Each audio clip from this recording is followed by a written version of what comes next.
Spanish translation. We have Vivian Rodriguez tonight. Vivian.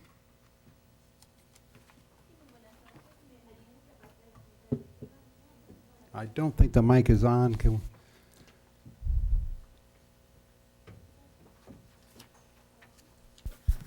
There it is.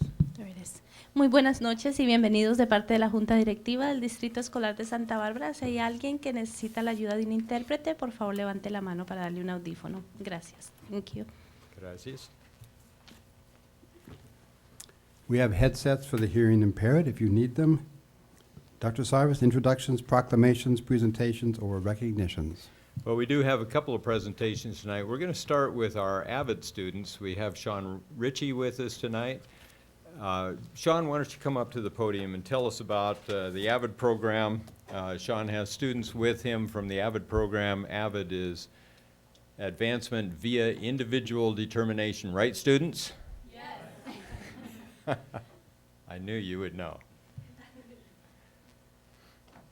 And these students are from San Marcos High School.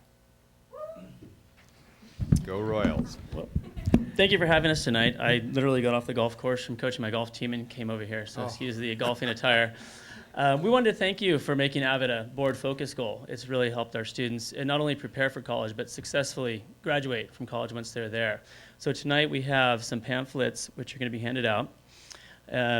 We also have a slideshow which is going to come up about our 4 years as Avid students. And our theme is where we've been, where we are, where we're going, in order to help us create our dreams of going to college. And I have students who will be presenting all of this information.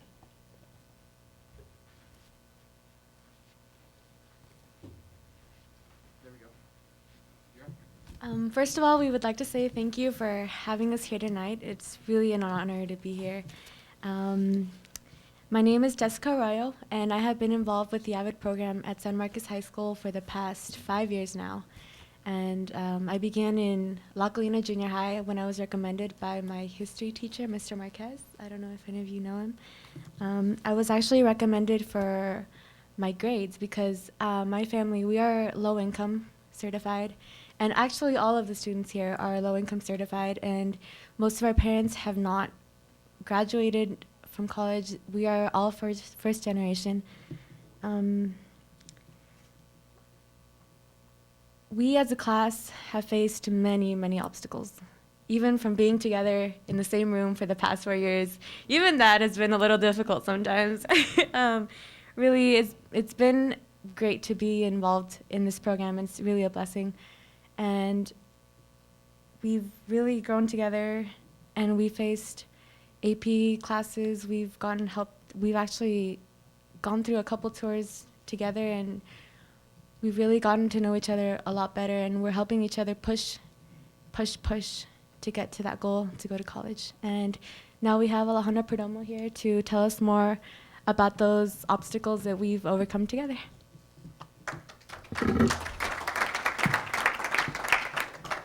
When speaking of Avid, you can take the literal definition, as was told, advancement via individual determination, or you can use our adopted definition, a close-knit family. Coming into Avid, we were a group of hopeful and determined students who were looking to meet the bare necessity to become UC applicants, or applicants to any colleges of our choice. We were the group of kids that the guidance counselors were always, we're always trying to juggle to get into the classes of their choice. Starting off as freshmen, we really just wanted to get our prerequisites done and over with. Today, we're the same group of students that the guidance counselors are just having headaches over because we want AP Bio in our schedule, we want AP Calculus, we want AP Econ, we want to do nursing program at the city college, and we're maxing out on our classes, and they don't have anything else to offer us. We started off as a shy family that didn't really want to speak to many people outside of our close little group, and we slowly, intentionally started branching out into our school system, whether it be challenging ourselves physically in Montana or leaving the little nest we had in our classroom and discovering other options, whether it be video production or health careers, and branching out to new people and becoming jumping into the mainstream of activities in our high school, such as leadership and link crew, mentoring the younger grades. We even became much more selfless in Avid as the years went on. We started realizing that we're not the only ones that go through problems. We're not the only ones that have challenges. There are other people, and they need the support that we were giving each other.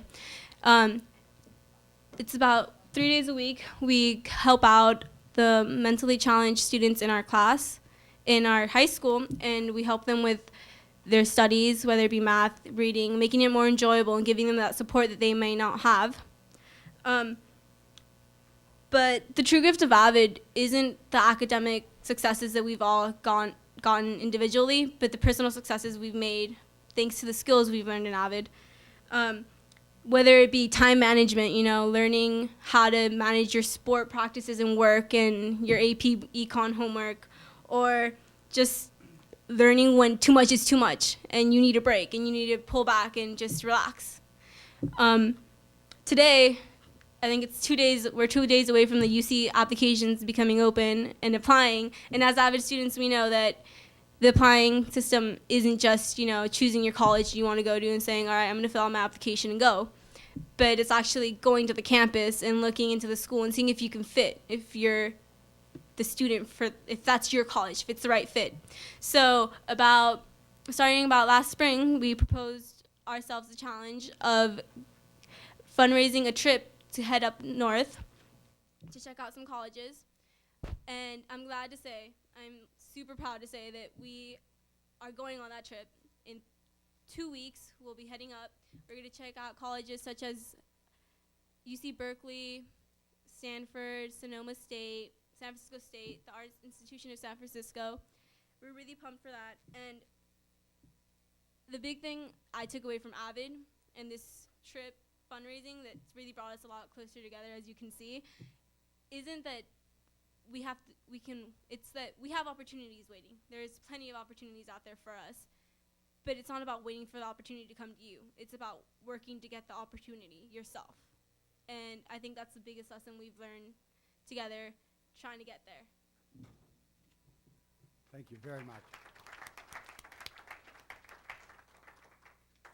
Hello, my name is Jairo Vega, and this is Ivan Cervantes. And as an Avid student, I don't only want to make it to college, but make a name of myself by being successful in a career of my choice. Some of us want to go to Cal State, Channel Islands, UCSB, UCLA, and even UC Davis. Others of us want to go to Vermont, North Carolina, even Humboldt, willing to travel across the United States to pursue that dream and become that important person in this world. We all have different aspirations and goals in our life. Some of us want to be architects and engineers to build our future. Others are interested in the medical field and becoming nurses and doctors to cure diseases and help out in the third world countries. And we just want to pursue that dream and become that important person in this world. Some of us even want to be psychologists and even lawyers. And at the beginning of the school year, we wrote mission statements like yourself to help us focus and give us direction in our goals and dreams. And this is Anel Becerra with her mission statement.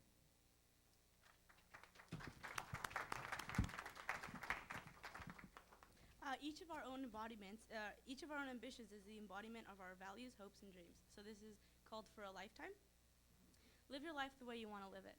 Forget, for a second, about the world around you, the influences that seem to know your life far better than you, and suddenly the hardest of obstacles seems minuscule.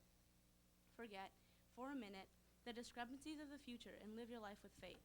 Respect those around you, for respect is the sole most genuine sign of affection, and in turn you will receive the same. Capture each moment and remove the labels that form your life. There is depth in the shallowest of waters. Appreciate every breath you take, every moment you live, and savor the experiences set forth to you. Laugh in the face of evil and succumb only to your values. Live your life with honesty, love, compassion, and integrity. Forget, for a day, those who have degraded you. Thank them, for without them you would not be who you are today. Set forth your best work and your best effort. Be proud of who you are and what you do. Forget, for a lifetime. The demons of yesterday's past. They are what haunt you. They are what hold you back. They are now nothing more than memories. Strive to grow, to learn, and to love those around you for who they are. Not for their strengths, but instead in spite of their weaknesses. Above all, seize the moment. It is, after all, the only thing guaranteed to you.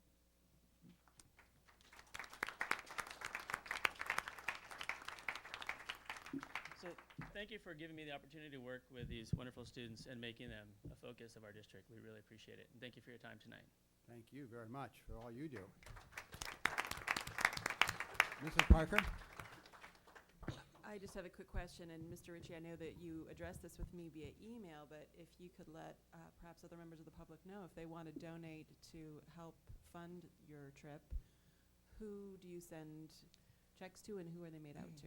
We have made an account called Avid CRT, standing for Avid College Road Trip. And Mr. Vaugh is the Avid 11 teacher, and we're combining classes together. So I believe we have about 60 students. They're going to be taking a bus and a van up to San Francisco area for 4 days. And you can send the checks to Avid CRT, or make them to Avid CRT and send them to San Marcos High School. And we will receive them. Thank you very much. Thank you. Excellent. Thank you, Mr. Ritchie. Students, Would you repeat that address, please, slowly for? it's Avid CRT. CRT. And that'll go to San Marcos, and then it'll be sent here so that it'll show up on your donation list here for board approval, and it'll be available then to the students. Thank you. Okay. Okay. Any more? Well, I know the students are anxious to get home and start on their letters, their application letters for the universities, right? But before you do, I think you'd like to see something here. Each year, the Macarthur Fellows Program awards 5-year unrestricted fellowships to a small number of U.S. citizens of exceptional merit and promise and continued creative work.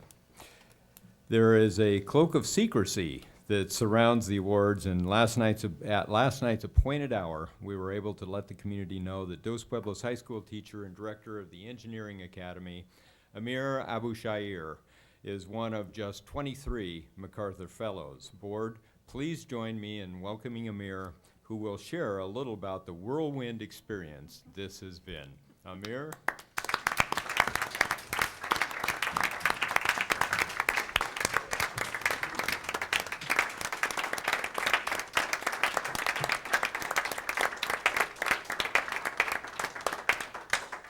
Still a little misty-eyed from that mission statement. Okay, so I appreciate that. That was really well read.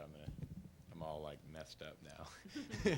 So I don't know exactly. I mean, I'm not very succinct. Okay, and there's a long story to how this all happened. But to just put it, a lot of people have heard it. But basically, a couple months ago, I received a email from a college student named Liz Brooks, and she goes to Northwestern University, and she said, I'd like to set up an interview with you because you've done a really effective job from what I understand, my aunt lives in Goleta.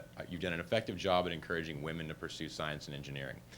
And I kind of thought, well, it's this college paper, it's kind of summer, how motivated am I, But, I just responded back and said, and this, by the way, I'll get to that later, but anyway, but just responded to her and said, sure, let's go ahead and do that. So contact me when it gets closer to school. So gets closer to her school, and this is like September, and she says, I'd like to set up this interview, and it started to become very complicated in terms of the timeline. I was like, why is this so challenging? I just want to write whatever you want to do. So it really got more and more convoluted. Finally, I was like, I need to do this on September 17th. Okay, it's just the deadline has come across faster than I thought it would, and I have classes all day. Can we do it at 7 in the morning your time? And I was like, sure, okay, 7. And I did it on a Thursday. It was luckily, so that was late start for us, so I could be at home in a kind of a quiet place to do that, and just, I was going to go to school a little late for late start. And lying in bed, holding the phone, waiting for Liz Brooks to call, and the phone rings, and it's a man on the phone. And I'm like, okay. And I'm thinking in my head, because I used to work in industry as an engineer, and I've been on things like this, that this is like someone setting up like a conference call kind of thing. You know, is this Amir? And I was going to go, yes, and wait, let me get Liz Brooks. But I'm also thinking, Liz Brooks is a college student. This makes no sense. Why does she have her own personal assistant? Okay? So, you know, I'm tired. I'm lying in bed looking up going, what is going on? And I'm looking at the clock as I'm talking to this person, and I'm watching the minutes tick by. It's like 7:02, 7:03, and I'm thinking, God, you know. And the guy on the phone is saying, you know, there's this foundation I'm a part of, and we're giving out awards, and we just wanted to tell you that, you know, you've been considered for this award. It started out very slow, and I'm sitting there kind of like getting really tense. I'm like, listen, there's a college student at Northwestern University that's trying to call me right now. And this is a beautiful thing that you're telling me, and I really am interested, but I just need to let you know, if the phone beeps, I've got to go over to talk to Liz Brooks. And he says, there is no Liz Brooks. And I'm like, what? There's no Liz Brooks? Who are you? How do you know there's no Liz Brooks? I'm starting to freak out. I'm waiting for like CIA agents to jump out of the closet. It's pretty ridiculous. So I'm like, okay, there's no Liz Brooks. And then he goes, he's like, are you alone? And I'm like, this is it's getting weirder. You know what I mean? How much weirder can this get? So I go from there, and he says, look, you've been awarded this fellowship. And he starts to tell me about it and says, are you familiar with this? And in my head, I actually was completely familiar with it. But it was so crazy, the idea that I had won this thing, that I kept being like, I think I know what you're talking about. He's like, well, you should go, you know, you can go look it up and talk about it, you know, figure it out after you get off the phone with me. But I was like, but he explained the whole thing. You're going to get $500,000, no strings attached, do whatever you want. We want to honor your creativity. And I'm just like, this is insane. So I get off the phone with him, and I'm not really believing what's happened. I run into my wife, and she's with our little daughter, and I go in, and I'm crazed. I mean, let's just keep it real. I'm crazed. And my daughter is, she doesn't cry. She doesn't really have any really reactions to anything, but she could just tell that I was crazed. And she started looking, and she was like, yeah. She was crying, you know. My wife's like, what's going on? And I said, you're not going to believe this. And and she said something to the effect of, you know, are you already done with Liz Brooks? And I said, there is no Liz Brooks. And she's like, what? And then I'm like, you know, I've won this award, I think. I can't process it. This is insane. I'm supposed to call somebody back. I have to go look this up online and see if this is really what I think it is. And then, you know, then the phone rings. Before I say that, the guy at the end of that last conversation said, you need to call this number right now and talk to this person. I was like, okay, I will do that. But of course, that's not what I did. I went and talked to my wife because I was like, what's going on? So then the phone rings, and the guy who I was supposed to call is calling me. He's like, okay, we need to talk to you. And I'm like, okay. He's like, this is absolutely secret. You can't tell anybody. And I'm like, I'm on a foundation, you know, we have donors, and sometimes they want to have an anonymity. We've done a very effective job at this. I get the concept. He's like, no, not like that. Real confidentiality. And I'm like CIA? Exactly. You know, that's what we need. You can't tell anybody. And I'm sitting there going, oh my God, I can't tell anybody. I was like, I just told my wife. I violated the unknown code. And then he says, you can tell one person. I was like, oh, I'm safe, except my daughter knows. So he proceeds to go through this litany of rules and regulations and requirements of what I'm supposed to do. And, you know, it tells me that day people are going to start contacting me. And I'm like, I don't understand. Why are people contacting me? I think nobody knows. Oh, these are our people. They're going to want to take photos of you. You're going to get video. And then he's like, in a week, the New York Times will probably call you. And I felt like he was like forecasting the future or something. I was like, okay. So sure enough, I'm in class that day. My computer's open. I'm lecturing, and I can see emails popping up. Clicking over. You have probably been told you might be getting a email from me about some video shoot. And I was like, well, there's that crazy email. You know, you might have heard that I'm going to come take pictures of you today. You know, so. But what was awesome about it is there's a book being written about our team. And what happened, the awesome part about this is when I talked to the video person, they said, we'd like to take video of you working on the robot in your lab. And I'm like, working on the robot in my lab? I was like, what do you think I do? You know what I mean? I'm a teacher. I teach kids all day. We build a robot together. There's no me working on a robot by myself. So I explained to them that we were fortunate that I had this book coming out about our team, and I could put the whole thing off on the team as a ruse of PR.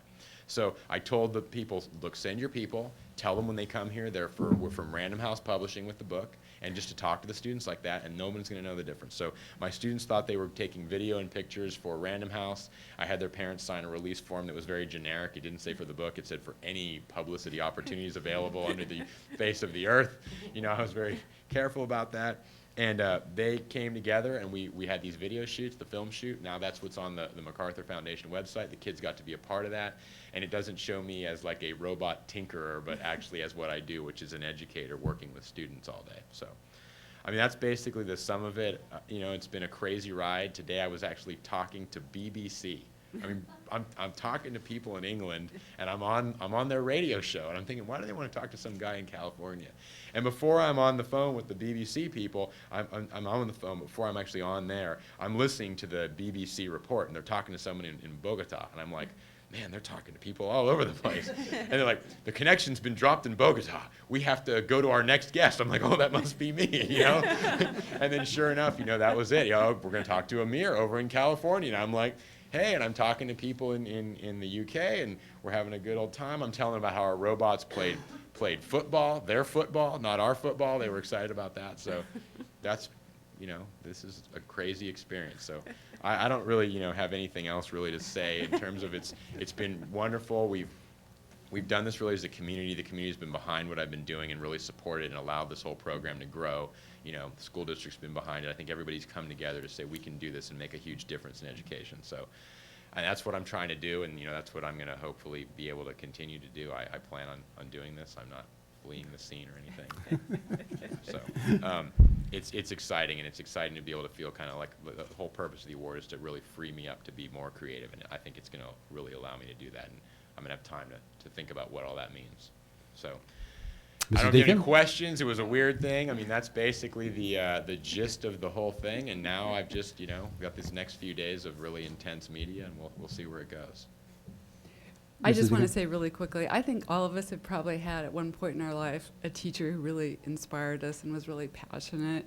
And I had the opportunity to watch how you became that teacher for my two sons and for all their fellow students when they were your physics students. In fact, across our neighborhood, late into the night in garages around our community, they were building gravity cars and trebuchets and Rube Goldberg devices. And so I couldn't be more thrilled for you. This is so terrific. And you know, after Virgil Elings made his $1 million donation, he expressed to me a little concern. He said, this is one sharp guy. Is he going to stay with your district? And I communicated that to Amir, and this is what he wrote me, and this is why you save emails, because this is what Amir wrote me back. He says, I have no intention of leaving whatsoever. This is my passion, and too many people have helped support this vision for me to walk away from us. So, and that's still true.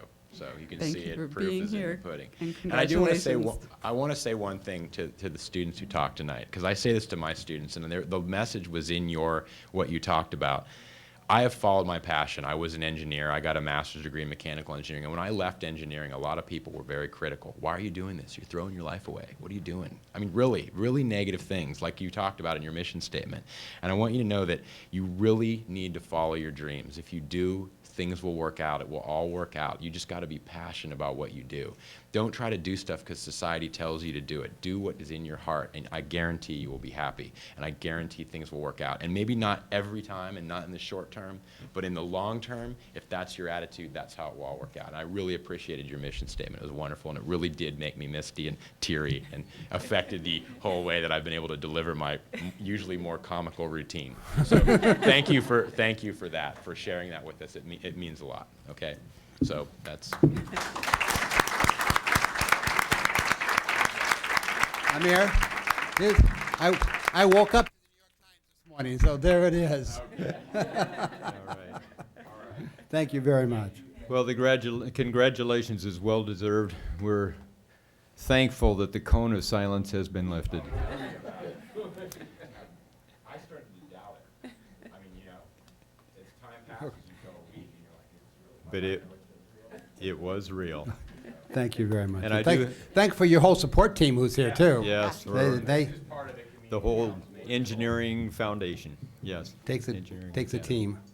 And I do have one final presentation tonight. I'm pleased to introduce our district's new Director of Student Services, Marlon Sumpter. Marlon, would you please step up to the podium here? Marlon comes to us from Modesto City Schools in Stanislaus County, where he was the Director of Child Welfare and Attendance for the past 7 years. He has extensive experience in the areas of student attendance, school safety, student discipline, administrative hearing panels, due process procedures related to expulsion recommendations, and other responsibilities. Marlon also brings 10 years of experience as an assistant principal at schools in the San Joaquin Valley. Marlon, welcome. We wanted to make your transition a little easier by having a little Modesto weather planned for you, so that's why it's hot. Well, I came prepared to dispel the rumor that I brought it with me. Okay, so I'm glad you said you prepared it here for us then. I am looking forward to some of the regular Santa Barbara weather, though. That's yet to come, I'm sure, but I do want to thank you for the opportunity to be able to serve the district in this capacity. I look forward to the challenges ahead, to working with the team to help reach the mission that Santa Barbara School District has stated and that the board has established. It's an honor to be here. Thank you for putting your trust and respect on me like this way, and finished my second day today without a problem, really. So we're looking forward to many more days of success and working with the team to make the district as success as possible. Thank you. Thank you very much. Well, I hope Mr. Hetyunk is out for the month so he can come back with a beard so we get all three of you sitting there. Good, thanks, students. Students, you may be interested in the television presentation on Saturday night, 5 o'clock, Channel 18. You got that? Okay. Thank you. Excellent. The superintendent's report. Well, good. Well, we will soon be entering our 4th month of the fiscal year without a state budget. It's a record. The analysis from the California School Boards Association Governmental Relations Department is that following another round of Big Five meetings late last week, Governor Schwarzenegger said he and legislative leaders had agreed on a framework for resolving the record-breaking late state budget. However, those involved continue to be very tight-lipped about how they intend to close the $19 billion state budget gap. And this leaves overall education funding levels in doubt, including the possible suspension of Proposition 98's minimum funding guarantee and the fate of maintenance factor payments already owed for shortchanging our schools in previous years. Governor Schwarzenegger yesterday predicted a budget vote in the next week or so. We can only hope. Now for the good news. The National Advanced Placement Scholarships, or scholars, have been identified. Our secondary district has, and let me throw these numbers at you, and then board will get you a breakdown in our next board brief that comes out this Friday. We have 16 national AP scholars, 205 AP scholars, 53 AP scholars with honors, and 122 scholars with distinction, for a total of 396 students recognized for their academic achievements. In the future, on October 6th, the Kids Network meeting in Solvang will feature Dr. Jane Conley, Dean of the Gewurz Graduate School of Education for UCSB, on the topic of the achievement gap in Santa Barbara County. The meeting is free, but RSVPs are needed, and we'll be sure to get Jane the information that we had on our narrowing achievement gap at our secondary level. On October 13th, our district will host the annual Supplemental Educational Services Parent Fair. This is for program improvement schools. About 275 students from our elementary and secondary district have been selected for free tutoring after school by state-approved service providers. Students and parents will be bused to the event for free to and from 10 school sites. They will meet with the providers at the parent fair to sign their children up for free tutoring. We have a board election coming up on the November ballot with 2 seats available. The board candidates for our district that will appear on the November ballot are Kate Parker, Monique Limon, Lauren Mason, and Dean Nevins. Also on the ballot are measures Q and R to support our school facilities. Finally, the board brief. My office regularly issues a report to the board called the Board Brief. It's a collection of articles and informational items on school and district matters. In the September 17 board brief, which is on display in the reception area, I'd like to call your attention to 3 matters. First, there was a memo on training teachers, including people who had not been hired back after being trained. The district strategy is to train as many teachers as possible to ensure that every teacher in our classrooms, whether he or she is full-time, part-time, or a substitute teacher, is well trained. There was also a memo on carbohydrate counts. We will be meeting with our nurses to ensure that they can calculate the number of carbs in each meal. And finally, the board saw the California Department of Education document on the Education Jobs Fund and Medicaid Assistance Act of 2010. That was the federal legislation. The state legislation then followed. And we will have a report on job funding at our next board meeting. And as a postscript, I'd like to remind the board and the public that beginning in October, future board meetings will start at 6:30 p.m. That's for the open session following the closed session. Normal start at 6:30 p.m. rather than 7. And we trust end 30 minutes earlier. Thank you. Thank you, Dr. Sarvis. Any questions of Dr. Sarvis? C2, board comments and correspondence. Mrs. Parker. The one thing I wanted to comment on briefly was that Mr. Heron and I were at a CSBA workshop on Saturday, Board Policy and Judicial Review, held at Montecito Union, which has very kindly hosted a number of workshops in this series. And I learned a lot. I'm sure Mr. Heron would agree with that. And I will, in fact, be bringing up one of the things I learned when it comes time for future agenda items. So, thank you. Mrs. Deacon? I just wanted to mention I was recently at Roosevelt School where the last presentation was made to all of our elementary school students finally about the food scrap composting program. So all of our elementaries are now participating in that, and there's fully compostable plates, silverware, or it's not really silver, I think it's made out of wood, but at any rate, for those students who get their lunches at the school. So now we have 6,000 students participating in the food scrap project, and it's reduced waste by a lot, 50 to 90% at our school, so it's great. And I appreciate Eric LaHella from the City of Santa Barbara was there to lead that, along with Brian Tangwig was there as well. And I was able to attend all 3 back-to-school nights. It was so great to see how excited the parents were as they went from class to class. As the bells rang, they were moving quickly to each of their students' classrooms, and it was really a pleasure to see the enthusiasm of the parents that were there. So I appreciate their coming and learning about what their students are up to. I have a few things here. First, I want to thank United Way for their day of caring last Saturday. Unfortunately, I couldn't clean up any parking lots because I was at a governance conference all day for judicial review and policy, which was by far the most exciting session I've had since I've been going to these with Mrs. Parker. We did learn a lot. I did attend the SEAC meeting last week, and I heard a presentation by Dr. Mills, and also heard more about their emphasis on family education and inclusion, their inclusion efforts with staffs at various schools going forward. I did attend a lunch for Storyteller, and I did hear Jane Connolly give her presentation. I'll talk to you about that later.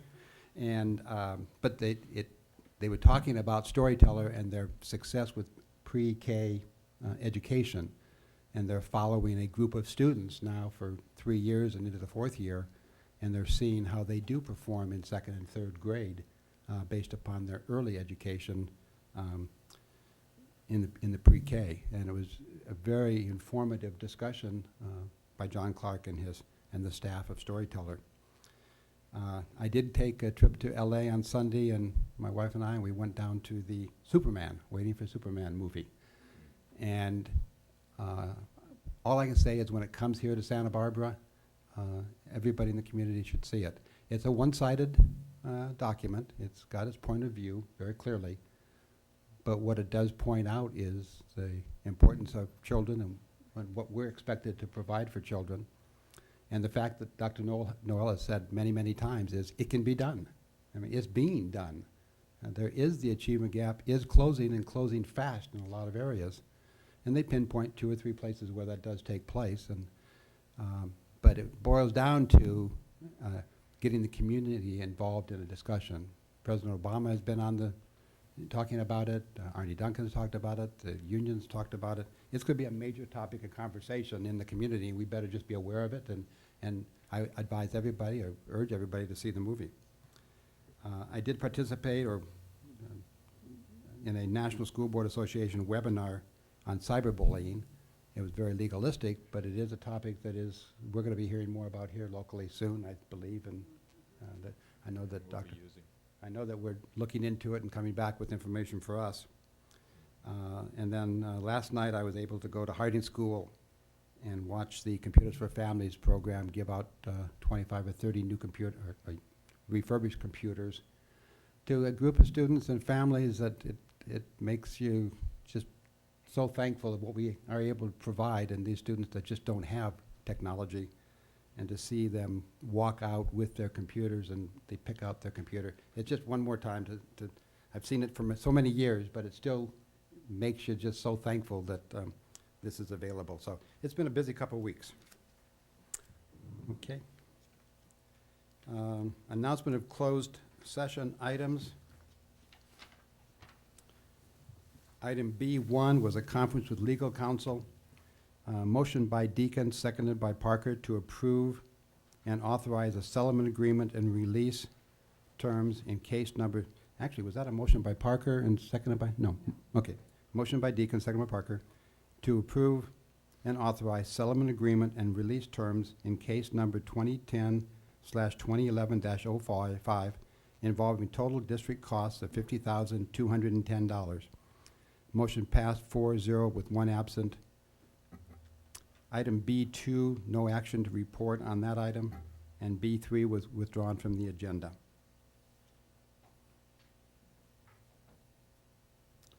C4, public comments. We have 2 public comments this evening.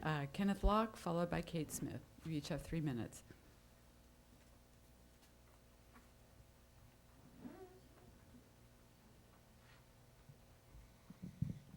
My name is Kenneth Locke. I spoke before the city today. I really haven't been in town too much this summer, but now I'm here, I just started making the rounds. The topic that came to today is mind-body health for the community. You have yoga, you have Pilates, you have Tai Chi. I'm bringing, as I think I mentioned to you before, tennis and explaining how that integrates the mind and body. I think the last time I was here, I think I was promoting my project, but 21st century interdisciplinary. I'm doing some writing on it right now, but for the kids, I think it's important that somewhere along the line, the kids receive a healthy education, healthy knowledge, so that they can have a healthy life. I'm sorry to say right now, the way that we're going about business, it's not healthy. There's no standard. The thing is that if a person's healed, they don't need to be healed. But I'm sorry to say that the society right now is not healthy, and it needs to be healed. And I've kind of been healed in relation to through tennis. I can explain that. It's actually I have something up on YouTube. I title it Tennisance, the mind-body exercise of tennis, and in there I kind of get into the idea of what the requirements to be a mind-body exercise. It requires complete knowledge for the mind in relation to the complete exercise. And what I was able to come into the understanding of is how the forehand, backhand serve are all integrated physically and then also metaphysically or spiritually. And then I was able to take that knowledge in relation to my one arm, and I was able to actually teach myself my opposite arm, develop that. And now the meaning of my relationship with tennis now is to develop a holistic oneness.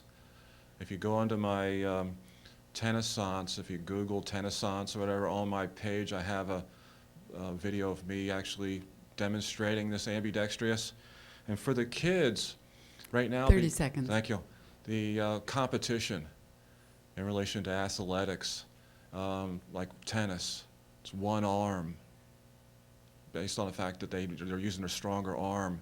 Now it's affecting their development. They need to develop skill in relation to their opposite arm and develop this holistic oneness. All I'm doing is just sharing, and as I mentioned before, I make myself available to anybody who would be interested in sitting down and talking to me about this any further. Thank you. Thank you.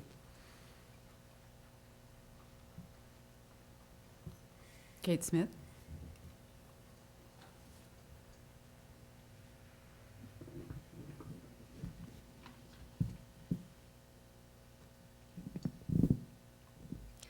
On March 12th, this last spring, my daughter celebrated her 21st birthday. It was a wonderful gathering of teachers and friends. We forgot to do the hokey pokey, though, and to sing "You Light Up My Life" with sparklers. So we did that the next week at my Passover Seder. The sparklers set my silk slippers on fire. It was a great evening. The community was asked to donate a book to a school library in honor of my daughter's 21st birthday, and 25 stories were collected. I'd like to thank Mari Curley of Chaucer's Books. I couldn't present these books when I planned because Bill Cerrone and his cronies, Craig Price, were preparing a strategic lawsuit against public participation, and that distracted me. So now I'd like to give you the books that the members of the community and my daughter's friends gave to her.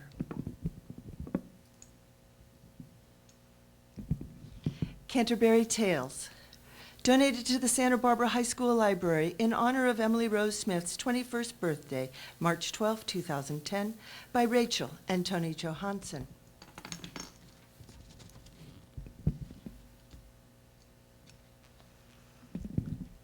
To the Santa Barbara Charter School Library in honor of Emily Rose and in memory of Hani Sonquist. Today is her birthday. Tony and Rachel Johansson. To the Cesar Chavez Charter School, H. Edward Heron, President, Santa Barbara School District's Board of Education. To Roosevelt School Library, in honor of Emily Rose Smith's 21st birthday, with love and joy, Eric Schenker and family. To Open Alternative School Library, in honor of Emily Rose Smith's 21st birthday, Charles Koska and family. To Star King Parent-Child Workshop, Brian, Kate, and Reuben Walker Smith. To San Marcos Parent-Child Workshop, Larry Young and the San Marcos High School staff. 20 seconds.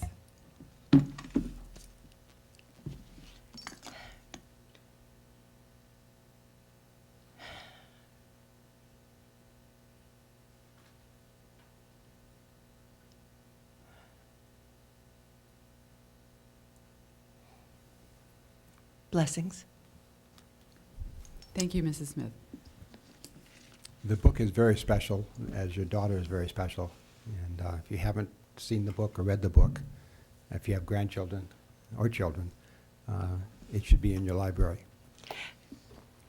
Thank you. Perhaps I should have said, it's the 3 questions based on a story by Leo Tolstoy, written and illustrated by John Muth. The 3 questions are, when is the best time to do things? Who is the most important one? And what is the right thing to do? It was read by my daughter at her Thank- birthday celebration. Thank you, Mrs. Smith. Is that public comments? Yes. Acceptance of donations, C5. I will move to approve with appreciation. Second? Discussion? All those in favor say aye. Aye. Opposed? Motion carried, 4-0 with one absent. And the one absent will be Mrs. Cordero on every motion we make. The consent calendar. Anything to withdraw? Board members, you've seen the 2 revisions on D3 and D4, and they're on the side table as well.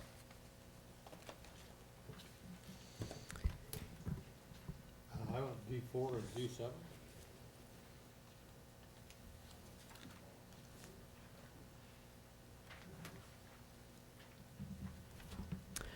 I'll move to approve the remainder of the consent calendar with the, there is a minor correction to the minutes of September 3rd. Instead of Board President Parker, it should be Board President Herron. And with that change, I'll make that motion. I will second that, and I would also like to convey my thanks to Mimi Hall for being so up to date on the minutes. It's much appreciated. Dr. Noel? I would like to withdraw that. That was an error. Oh. Thank you. If All that right. may be included in the motion. Yes, it will be included then. And I accept that revision. Under discussion, I'd like to just make one comment on D6. I think it's good to point out on page 3 that there's 12 temporary teachers who are moving to probationary. Yeah. And I know, Mrs. Deacon, in the past, you've been wondering when can this happen? And to see it actually take place, and I believe it might be partially due to the retirement incentive we gave in the past. Whatever the reason, to see 12 teachers be recognized and move to probationary status is tremendous. In the light of today's economic consequences of the situation, I was just very, very happy to see that. That jumped right off the page at me. Thank you. All in favor say aye. Aye. Opposed? Motion carried. Dr. Noel, on D7, is it something we can talk about right now, and can we take care of it? What is it? It's on the back of the purchase orders for approval, 10,000 above. It's UC Regents, $31,889. Social emotional support services for Harding. And it's from EIA, Economic Impact Aid, and Title III. And that is in, I understand what EIA is about, and Title III, both are about English learners. But the best I can find in these descriptive materials indicates that not much detail. Oh, I'm sorry. Yeah. Not much detail here. It says social emotional support for all kindergarten through 6th grade for the amount of $29,324. Oh, and sales tax, $2,565, bringing a total to $31,889.85 to be paid to the University of California Regents, and that's, there must be more information about that, but to me that's insufficient, and also there's a little bit of an inconsistency here because Economic Impact Aid and Title III are not for all students, they're for English learners, and I just don't have enough information on this one. Actually, interestingly enough, we were just talking about that one today, Cynthia White and I. I do know what that is. I mean, not the specifics, but I do know that Harding School is working with UCSB, and they have a team at UCSB that's doing quite a bit of research and work in screening all their children and working with those children over time, identifying those students who would most benefit from counseling, intervention at an early age involving their families. And I know that that's what the program is for. What I need to check out, and I don't get the backup on this, so I didn't see that part. although it's listed here, I realize. The EIA and Title III, Dr. White and I have questions about that. It's okay to use that, but if it's combined with Title I, it's not really illegal, but, or, you know, misuse of the funds, but Well, I'd like we a legal believe. opinion on that, because I Okay. looked up the legislation and the regulations on it, and boy, I just don't see how it can be done. On Title, And we're it's using not- Title And it's III. not tier, and EIA is, that is a state categorical Exactly. program that does not have tier 1, that T3. Right. It's tier 1. Exactly. Must be used. You're But then correct. I'm absolutely perplexed that the University of California is charging us $2,565 sales tax. I thought- didn't see, that. Can I we don't bring have this that back at the part. next meeting? We can pull it and bring it back. Is that okay? I'm happy to. Okay, let's pull it and bring it just back at the wanted to next pull it. meeting. Sure. And, Okay. you know, Okay. We'll move to the action agenda item, E1. I don't object to the university getting its, getting some money. I like the university, don't misunderstand me. Okay. Sales tax. Professor Noel, yes. E1, approval of Measure H parcel tax site plans for Santa Barbara School District, San Marcos High School, and Santa Barbara High School. Good. Robin Sawaski, our Associate Superintendent, will introduce this. Yes, these are the last two that were not ready for the last board meeting, and we do have a couple others that will be coming later, Cleveland and Franklin and La Cuesta at, after the Oversight Committee meets again. You'll notice that, again, the template is consistent, and the principals tried to give a good explanation of what the funds were being used for. This is just math, science, and technology. The teachers that are supplied for the math class size reduction, music, theater, all of those other, the arts piece is not a part of this. This is money just set aside for pretty much materials and equipment. Occasionally, we put personnel in there because occasionally there'll be a staff person, but not a teacher usually. So we're asking for your approval. The Oversight Committee has recommended that they be approved. Did they have a meeting August 30th? Yes. Let's see. Yes, that's correct. Now, when you say this is only math, science, when does the rest of the site plan come back with the? That's not a part of the site plan. The, all of the schools receive the math teachers to buy down the class size reduction. The, all of the rest is really with staffing for junior highs and high schools with the arts. And then there's funding, whatever is left, it's allocated per pupil. We look at the CBEDs and give it out per pupil, and then the schools can use that for supporting their math, science, and technology. Okay. Again, do I understand that last year there was no, what is this? For secondary For schools. secondary? In fact, Julie Nemus is in the room, our auditor, and she works with the parcel tax in particular, and she'll be giving a report later. Later on, yes. There was a mistake, really, in the way the funding for the teachers occurred in the beginning of the last school year for secondary only. And we thought there wasn't enough money, and then by the time we got that revised and the budget in place, we decided to hold it and carry it forward so that there'd be a larger chunk of money funding per school for this year for the site plan. So the fact that this is basically double what was sort of allocated is because it wasn't paid last year. That's correct. Okay. I'd like Mrs. Parker? I'd like to move to approve the Measure H parcel tax site plans for Santa Barbara High School and San Marcos High School. I'll second, and I also appreciate Ms. Zawaski's comments about the fact this doesn't include all the instructors that we purchased or used this money for.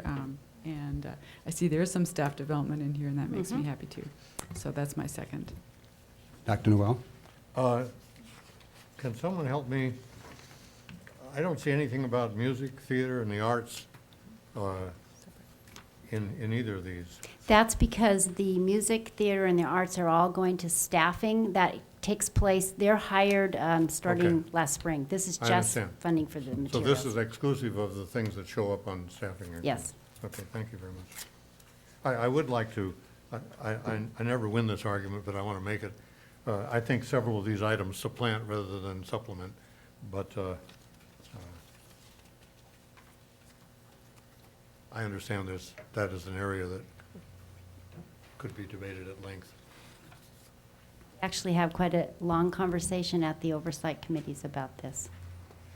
Right, say that again? I said, we actually we debate this, Eric Smith and I are in the room, Julie often, and we talk about exactly this supplanting issue. And some people who are very knowledgeable, Frank Stevens and some other people. How did materials, printer ink, projection bulbs, and small whiteboards get by as supplementing instead of supplanting? They feel like these are supplemental, that the way in which our, yes, the way we're funded. You can't really make a judgment about what's supplanting and supplementing without giving us a baseline. Exactly. Which we don't have. Thank you. Excuse me, do we have a motion on the floor? All in favor, say aye. Aye. Opposed? Motion carried, 4-0, 1 absent. E2.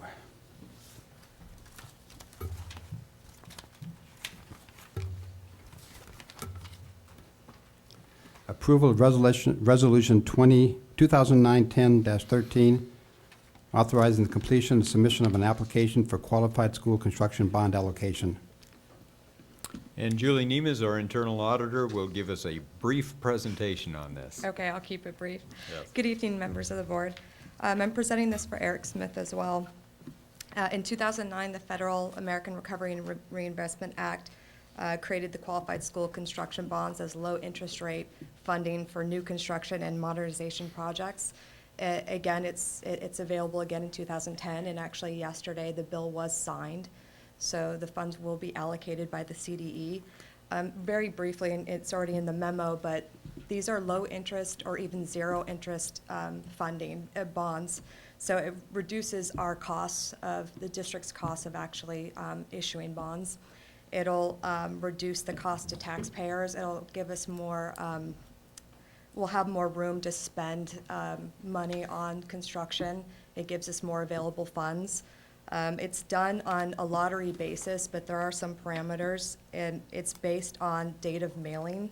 So it's really important that that we would get the application in as quickly as possible. As I mentioned yesterday, it was approved. Within 5 days, the CDE will be publishing the application on its website, and then we can mail it no earlier than 30 business days from yesterday. So what we're looking for, and I briefed it a lot, so if you have any questions, please ask, but we are looking for, our recommendations for the board to pass a resolution for us to apply, for the district to apply, both for the elementary district and the secondary district for this program. So board, with your approval, we'll mail this in just 29 days. Do I have a motion? Well, let's get the motion on the floor to frame the discussion. I'll move to approve Resolution 2009/10-13, authorizing the completion and submission of an application for a QSCBA from the California Department of Education by the Santa Barbara Elementary School District. Second. Discussion. Mrs. Deacon. So I had one question. There's a cap of 25 million. Will we be asking for the full 25 million for each district? Yes, for each district. So it'd be a total of 50 for the two districts. Okay. And can you explain how this works with our other bonds? I mean, how they intersect? We get this money and then we use that while we're waiting? This is a little perspective in nature because we're going for the election in November. This is assuming, we're passing this hoping that those bonds will be approved and the voters will approve them. Basically what it allows us to do is we're able to issue at a lower interest rate. There's actually a federal credit to the buyers of the bonds. So the money we have to pay back, or the taxpayers would be paying back on their property taxes on the bonds, is lower because of the lower interest rate. So it enables us to have more funds. It pays back quicker. And so we're able to have more funds without raising that cap on the property tax bills, if that makes sense. I think it does. But because we're only asking for, we can only ask for up to 25 million, the additional 50 million for secondary would be at the other rate. And they would still be attractive to purchasers because it's a tax credit as opposed to a tax on the interest. Exactly. It nets out to be the same thing. Okay, all right. Thank you. And I did do some research on this, and I don't see any downside to it because it helps both the investors and it helps the school district. It helps local taxpayers. As far as everything I've seen, there's no negative aspect to it.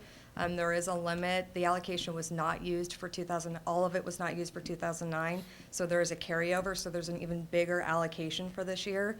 They do expect for there to be more requesters than available funds. So that's why that 30-day, getting it in that first available day to mail it is really important. That's the primary criteria to determine who will get the funding. There's additional criteria beyond there if it comes down to a tie, but that's the most important thing. And as I mentioned, it did pass yesterday, so we're just waiting for it to post on the website right now. And I noticed, that DSA approved, districts who have DSA approved projects that's one of the criteria. Yeah. And so it would behoove us to move quickly on anything that we need to revise or update that we may, the DSA approval may have lapsed. So we need to be ready to spend the money if we get it. Thank you. All in favor, say aye. Aye. Opposed? Motion carried, 4-0, 1 absent. That was for the elementary school district. E3 is the same item for the secondary school district. And I believe the presentation is ditto. It was generic for both, but it is the same program. It's just same cap. Everything's the same for the secondary. Oh, do I get to do that again? All right, I'll move to approve Resolution 2009/10-14, authorizing the completion and submission of an application for QSCB allocation for the California Department of Education by the Santa Barbara Secondary School District. Second. All in favor, say aye. Aye. Opposed? Motion carried, 4-0, 1 absent. Thank you. Thank you, Julie. E4, excuse me. It is recommended that the board hear report from conference item F1, Report on Substance Abuse 2009 Community Indicators Report, before considering the next agenda item. Is that agreeable to the board?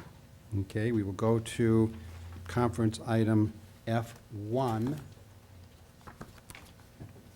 a report on substance abuse 2009 Community Indicators Report, and I think Dr. Sarvis is making that report. Yes, Mr. Herron, we've been working with Fighting Back for a number of years to combat drug and alcohol abuse among our students.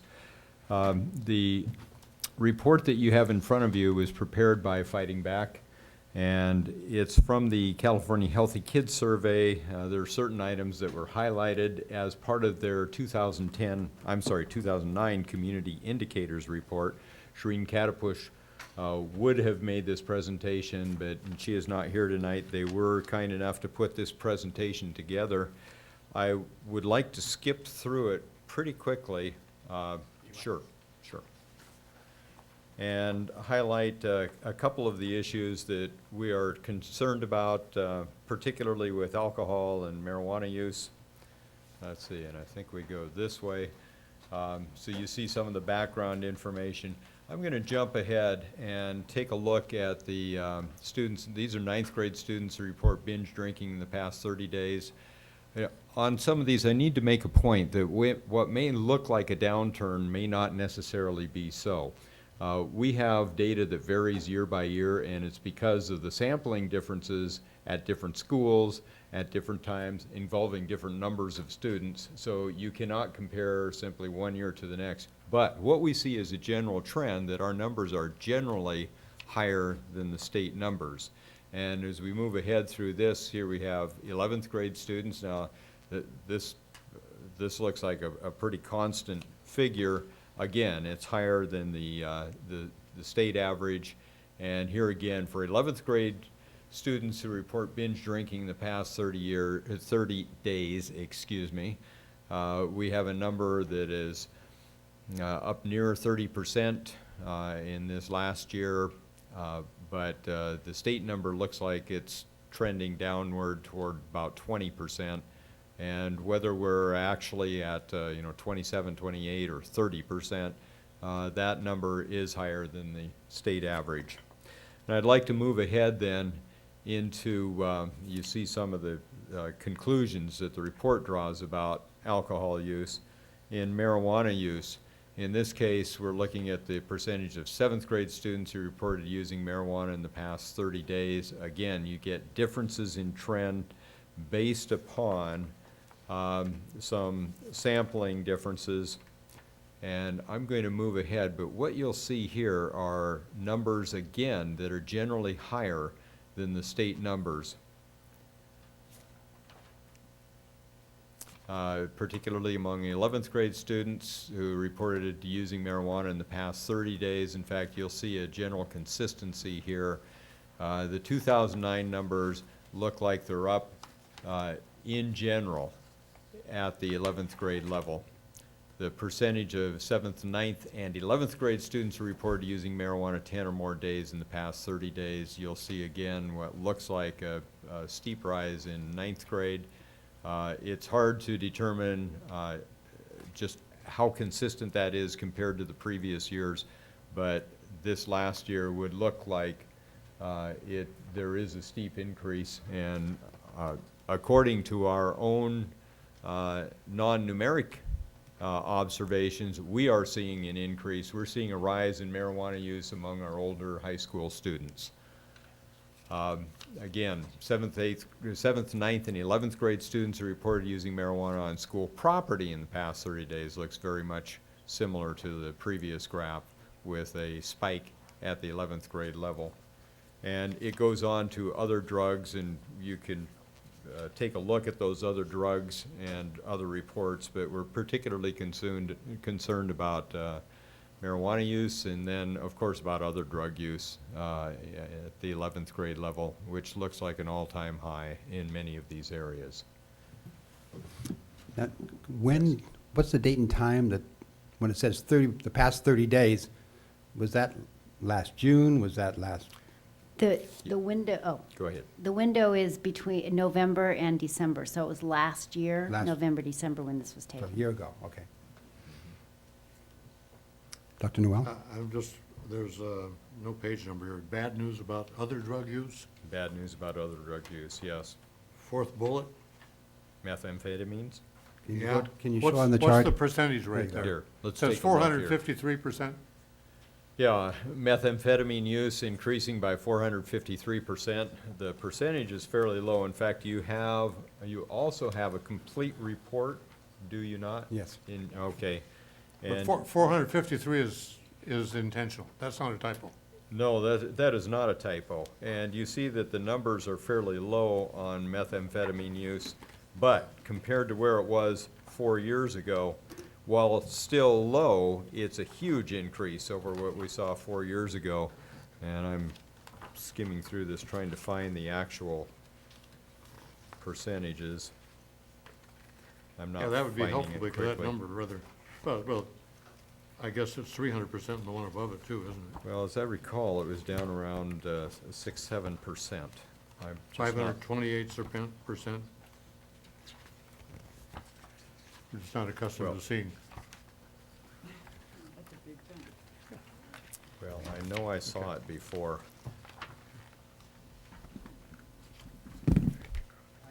If I can make a comment on that. I don't have the detailed data in front of me, but that's 2003 to 2009. The Healthy Kids survey in 2003 was with only like a 20% sample compared to what it should have been. We had hardly any students completing it. So I'd be hesitant to say that that's a reliable figure to look at. It could have been that they just had very few people responding in 2003, and they had a lot more responding in 2009. That could simply be it right there. Just Well, to and let I you wanted to know. ask it in general, if I may, because what we're concerned when we see these bars go up in a year prior compared to the previous year. When they went down, we didn't seem to celebrate as much. And, but is this like the API? You really can't compare cross years because the statistic is not the same each time. Is that correct? In this case, sample size and. Yeah, you must compare with caution. So you can't make absolute statements. In fact. Okay, so I'm cautious. How do I be cautious? Okay, good. If you'll take a look at page 17 in the complete report, skip ahead to the. It's a hardbound copy, page 17, bottom left. Okay. Number It goes eight from like numbers. a little over 1% up to almost Gotcha, 7%. I'm working on it. And you'll see on page 17 4 different graphs, and they're for various drugs. In graph C, you will see what's shown as 11th grade methamphetamine use, and there the statement is that it's increased 453% from Right. 2003 to 2009. We would caution against single year comparisons like this, but you will see in the graph a general trend upward, and that, of course, is worrying to us. It used to be the case that methamphetamine use really didn't affect our students. We have seen a couple cases, particularly of kids taking meth to control weight, or reportedly for control of weight, and it used to be more of an adult abuse. But we do have students who are in treatment for methamphetamine, very few. Most of our students who are in treatment because of their dependency on marijuana, and they're seeking treatment because of that dependency on marijuana. We have very few who are in treatment because of meth. As you know, meth is ruinous, and people who are using meth get themselves into serious trouble. It affects all organs. It affects the entire body, and repeated use actually does a lot to disfigure rather than make the body look more beautiful. How do you read on page 23, ease of access, 7th and 9th graders, 7th, 9th, and 11th graders? Yes. Now, is that stable? Or stable in the sense that the very easy and fairly easy numbers seem to be very similar across 2006, 2009? For all grade levels. Yeah. It looks like 9th grade is coming down a little bit. 9th graders, I was going to say 9th graders look a little lower. 9th grade a little lower, 11th grade a little 11th grade higher. a little higher. Can you talk a little bit about this? This is, they're all of concern. This is particular. This is a particular concern to me. And we get students saying it's easier and easier to get marijuana if that's the one you're looking at in C. And they're saying that the dispensaries are contributing to that. In fact, we find dispensary material on our campuses, whether it's in a bag in the actual containers that has been brought on campus to sell to other students, or whether it's for students to use themselves. Mrs. Deacon? Well, I would just say, though, I would have expected that jump to be even greater if we were thinking about ease of access related to dispensaries. I mean, it's a 5% increase. Yes. And this, we don't have the school data, but, I mean, you do, and you do, Dr. Hayden. Are the schools more or less the same on these? This is district data, right? Boy, on this indicator, I do not know. I have looked at the school information, but I don't know on this indicator. I haven't studied that particular indicator myself, but technically we're not supposed to talk about school level data with this report. They don't want us to, so. Well, only because I thought that was a concern about the possible identity of students being revealed. I think it goes further than that, but it's probably because of that to a large extent, because some of these numbers are very low, and you get down to single digits with school identification. I recall, we have trying to get school data about 2 or 3 years ago and having to go through several hoops that I never made it through the last one. But I would think that the board somehow ought to be able to know whether all of our schools are doing equally well or equally poorly, or whether it's a particular problem at some of our schools and not others. And I don't know whether you can do that without making the information generally available to the public. And I fully don't understand the kind of secrecy and confidentiality about some of this information. Well, let's revisit. We'll revisit that. The study that we got with all the answers, was that broken down by school, or was that a generic across the board for the district?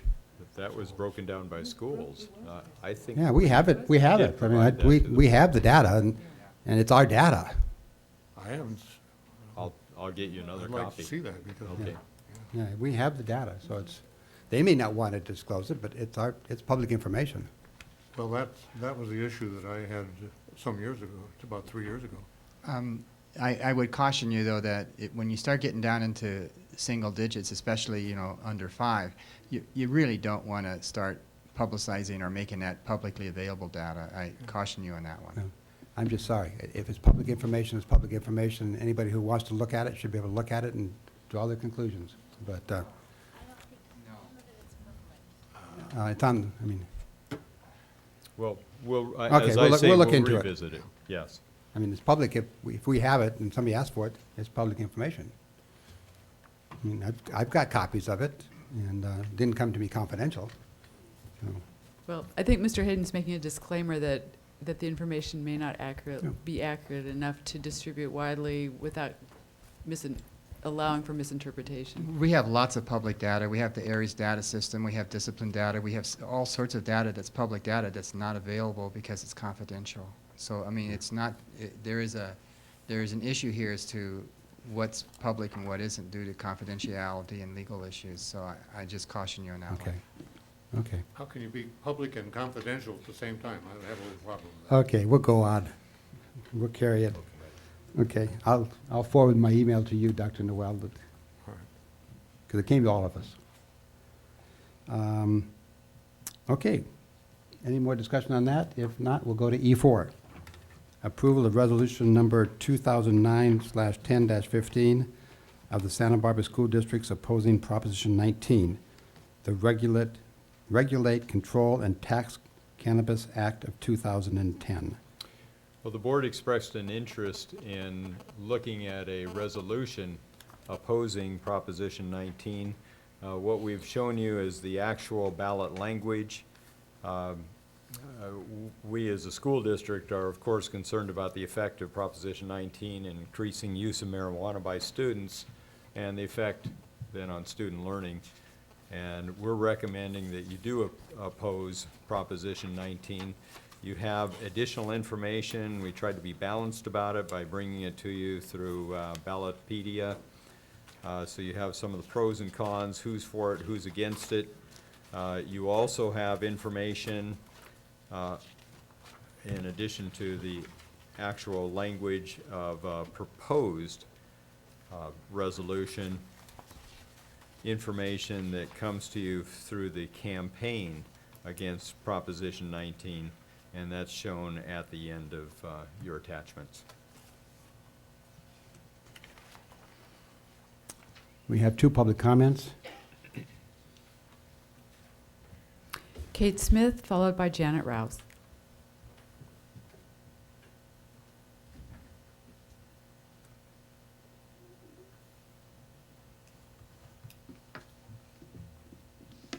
How many of us have ever smoked, inhaled, and enjoyed marijuana?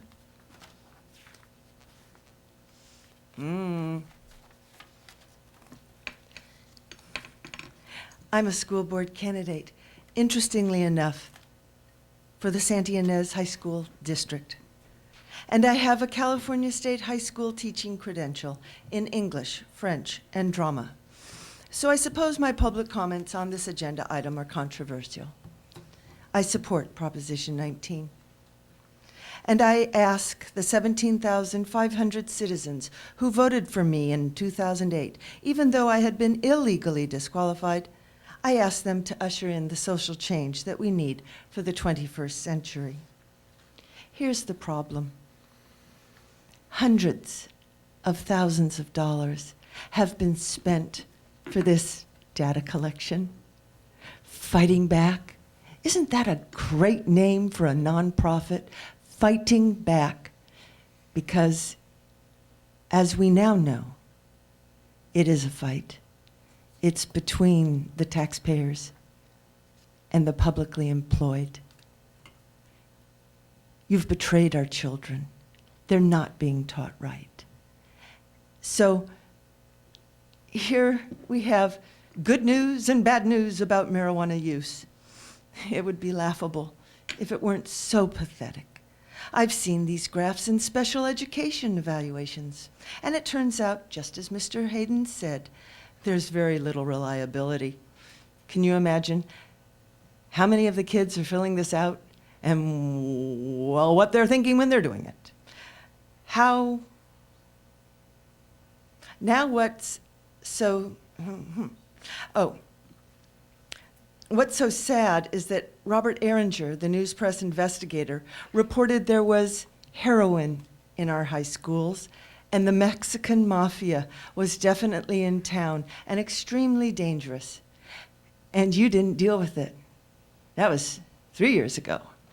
It was 8 years ago that a friend of mine, her daughter, was on heroin. And I went to one of the principals and I said, "Did you know that there's heroin in the schools?" And the principal said, "Yes." 30 seconds. Methamphetamine is the most addictive and abused drug, and you're so blind, you're so simplistic, you're so deceitful.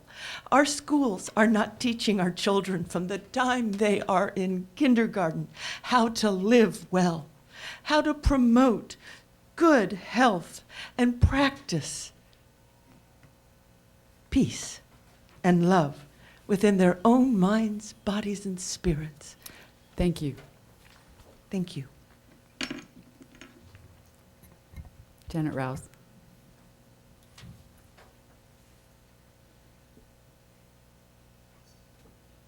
Good evening.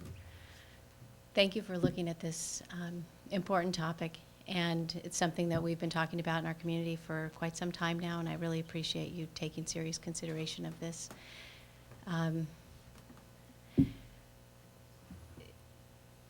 The data that was presented is the data that's been presented time and time again, and what I know now and what I was kind of asleep to for a long time was that we're all asleep, and instead of jumping up and screaming and saying, why are we allowing this to happen, we sort of just present the data. And what I'd like to propose is that we look at this in a whole new way, and that we actually make a difference in our kids' lives and in the lives of our future, our future kids and their kids, and we look at prevention in a new way, because we really haven't been doing a very good job with that.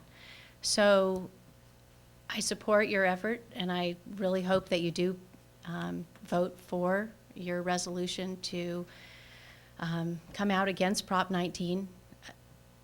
It's a huge problem, and the data is just the tip of the iceberg, and it's all I've been doing for the past year and a half. You guys have a lot of other data that you look at, and I understand that, and if any of you want to ask questions or contact me at any time, you've gotten my emails, you know where to find me. So I really appreciate that you're looking at this, and I hope that you will support this resolution because it's huge for our community. There's no way that our kids can be learning if we're just allowing ourselves to be washed in drugs, and we know that marijuana is cheap, we know that it's available, and it's only going to get cheaper and more available. It's a demotivational drug. It's not going to help student achievement, and everything that we're all about is student achievement. It's not congruous. So I really hope that you will vote for this resolution. Thank you. Thank you. Mrs. Parker? Okay. I guess I will preface my statements. Mr. Herron, in the past, you have said that you are against lawsuits in general. And I will say that I'm always very skeptical of state propositions. I strongly think that the majority of time they are poorly written and misleading to the public and have many unintended consequences. So that is a strike against this proposition for me in the first place. Because of the medical marijuana proposition, I really believe that it is practically de facto legal for possession of marijuana. It's so easy to get a medical marijuana card that for a very small fee, anybody can possess marijuana. So to me, this proposition is really more about commercialization on the retail side. And opening stores, it's not statewide, it's on a city and county basis. Opening stores, advertising, whether or not on a community by community basis you want to put taxes on that or not on that. I have 3 children myself. I am very worried about it being marketed to young people. And what I see is the effect that alcohol advertising has on teenagers. And I really don't want that unintended consequence for our teenagers with marijuana.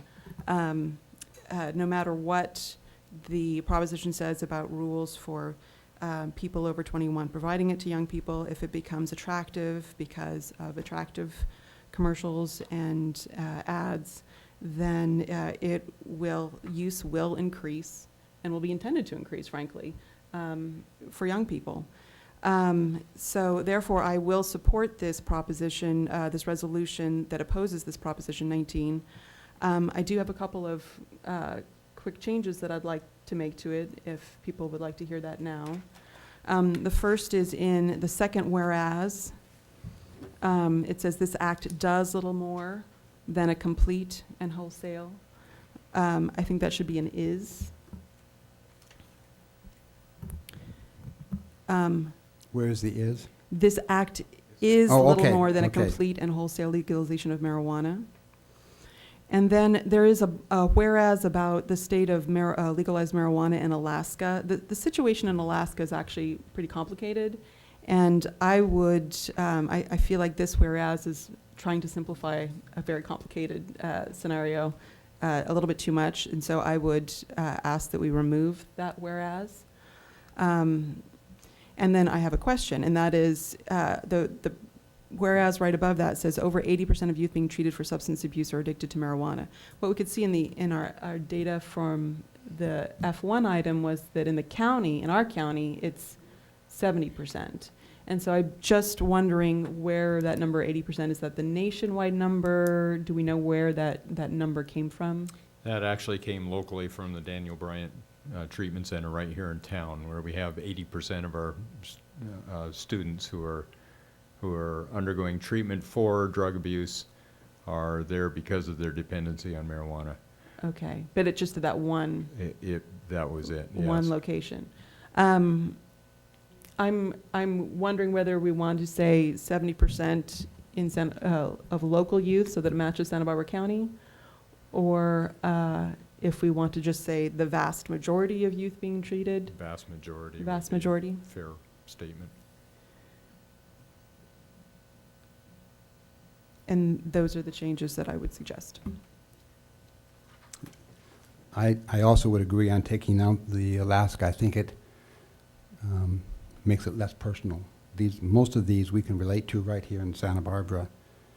And I think tossing in Alaska just sort of muddies the water a little bit. I'd like to see it relate to us. Mr. Parker? There is one other thing that I would add, and I really do feel like that this whole proposition is an exercise in futility, because I do not believe that the federal government is going to allow this to move forward. There's a very recent Supreme Court case showing that the federal government has authority in this case. And so I feel like we are all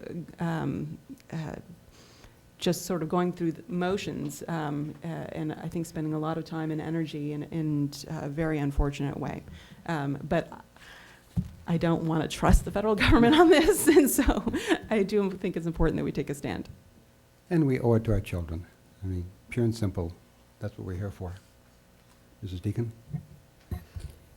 I have to say, being a board member has really forced me to look at this issue probably a lot more critically and from a much more informed perspective than I would have otherwise. And while the prospect of additional revenue is always appealing, and you can clearly argue that treating marijuana and alcohol differently is in some ways contradictory, although when we look at the statistics we just looked at and we see that the abuse of alcohol is equally problematic in our schools, that concerns me as well. But I don't support Proposition 19. I think we may see marijuana legalized at some point. I don't see this proposition as the right way to do it. I think it's poorly crafted. I think implementing it would be probably impossible. We've seen what's happened here locally with the dispensaries and how much time was spent trying to reach some resolution in Los Angeles. They've had equal problems.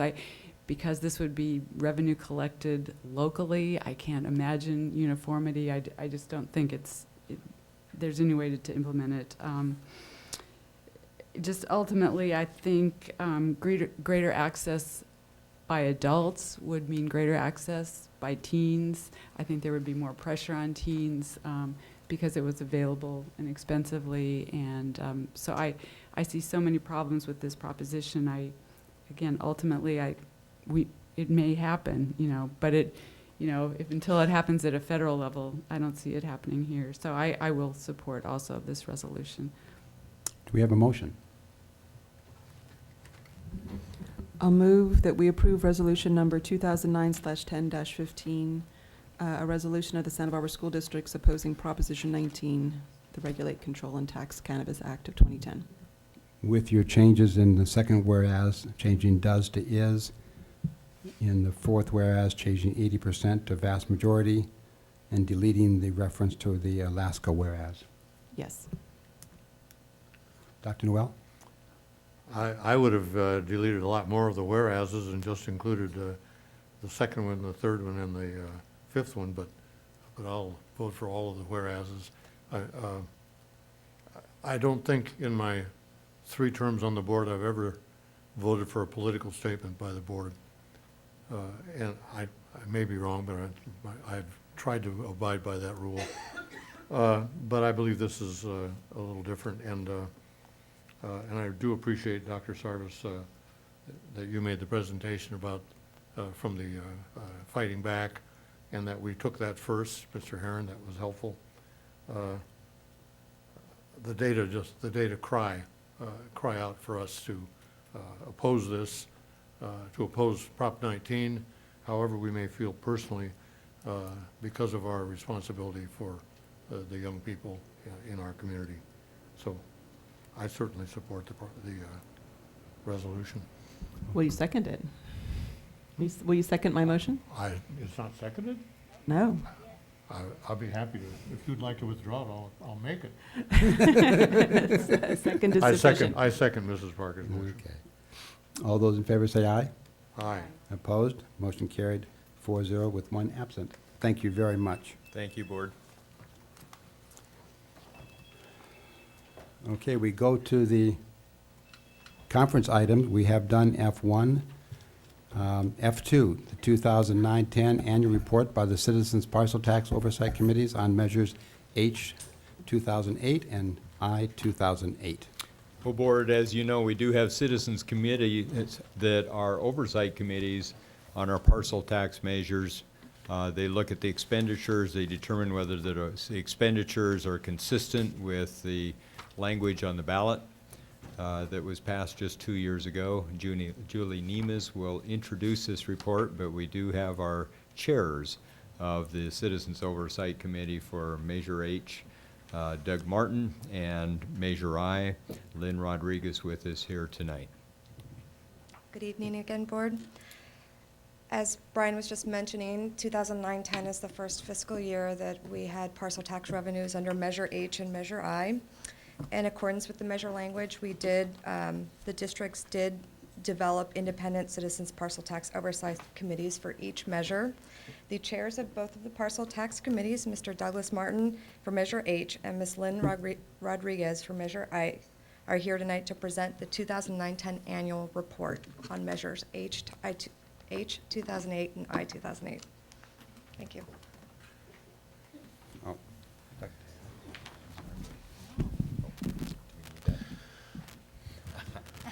Sorry.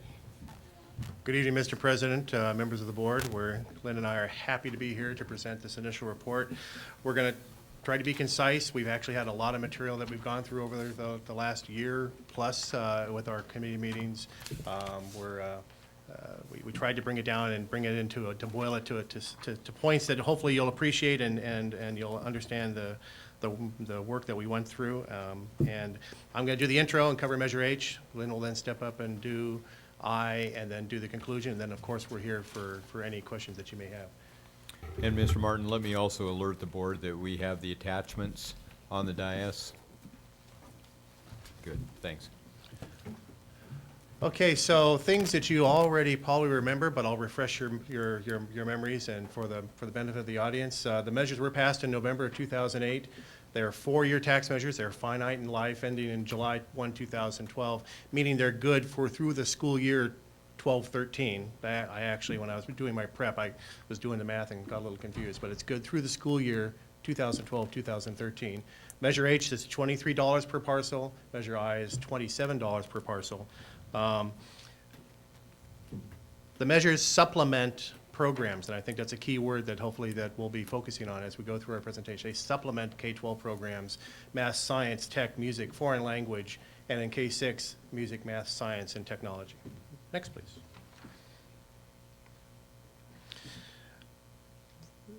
The oversight committees were established to monitor the funds. Your board gave us bylaws that we adhere to religiously, and of course we also know what we have to do. Our job is to review expenses and to provide you these annual reports so that you have a sense of the work that we've been doing. The committees are each made up of 7 members representing 7 different distinct groups. We have a business members, senior citizens representatives, taxpayer association, parent representative, PTA representative, reps from the Santa Barbara Education Foundation, and a community member at large. I do have some committee members here in the audience. If I could just have them stand up and acknowledge that their work. Appreciate them being here tonight. Like I said, our bylaws require that we make you an annual report to you, which you're going to see in subsequent slides. And we're reporting on fiscal year 9/10, which is really, in essence, the first year of collections for this tax. It was different for us as we started, since it passed in 2008, and we're now talking about 2009-10, and we're actually into fiscal 10-11. It does get a little mind-numbing if you think about the time that's passed, and a lot of work has been done. Our job by bylaws is that we're supposed to review the revenue estimates brought forward by staff. How much money do we think the parcel tax will bring in? Review the site plans that are brought by the schools. Review then the actual expenditures that have occurred, and then we'll start the process all over again in the next fiscal year. So what we've completed is 1 year of a budget, of a plan, actuals, and we've actually seen the site plans for 10-11, as your board has also, with the exceptions of the SUD Measure I. Next? That is next. That is next? Oh, you're right, cool. So with the intro, I'll talk to you about a little bit about Measure H. Our 9/10 actuals are where we spent money predominantly on salaries and benefits for teachers. So I mean, we got boots on the street. We got teachers into the schools to provide additional services for those programs we described earlier. We actually had an undistributed allocation of $102,000. There was, in the beginning, as we were developing this plan, as staff was coming to us and we were having our initial meetings, there was some stumbling in getting the plans together and actually implementing the plans. And so we ended up by the end of the year with an excess of revenues over expense by $102,000, actually the total surplus of $214,000. But it's not lost money. But the money's in the bank, and the money is shifted forward and is reallocated in the fiscal 10-11 year by site. We funded teaching positions, we expanded the foreign language and arts and theater programs, and restored the 9th grade math. A question on this one chart, the surplus of 214, is that money that is designated for a certain use and just wasn't used by a site? That's correct. Or is it money that's now in the pot to be used? No, we talked about this a lot when we were doing the 10-11 plans, because we saw the surplus come through. The monies are site specific, and you heard earlier the discussion about the miscalculation on the cost of teachers in developing the 9-10 plans. We anticipated a greater cost per individual, and it came in a lot lower. That money is still identified by site, but it's rolled forward into the next year to be used by that site. I'm not sure if that answers your question. Okay, cool. Mrs. Deacon? Since we're on that, is that money is now, at least the 102,000 was earmarked books and supplies. Does it have to be spent on books and supplies, or could it be spent on teaching staff? Well, this is, I think, a question maybe for staff to answer. I mean, they have a huge challenge in providing the programs, the supplemental additions to programs at the various sites, and there may be limitations as to what they can and can't do. And you can actually buy, it's easier to buy stuff than it is to actually put additional teachers in classrooms that you may not have for programs that the schools need or may not need. But Robin, can you? I was going to say, this is referring to, I believe Julie can correct me if I'm wrong, the 4,000 budget items, and it says materials and supplies. Those are the things that you approved for the site, math, science, and technology. So it's the things. It's the It's things. really technology. Books and, Is that right? one of my books and supplies just seems to be a total misnomer for it, but we can talk about that later. Can you hear me? It's more just a placeholder. It can be, they can buy equipment with it, books, supplies. That allocation was not distributed in 2009 for the reasons they said. So I put it in books and supplies, but it is the, as Robin said, it's the plans you have approved, and they want to purchase computers, different things like that. So it's probably a little too vague with books and supplies. I think it's very too vague, yes, for the public consumption.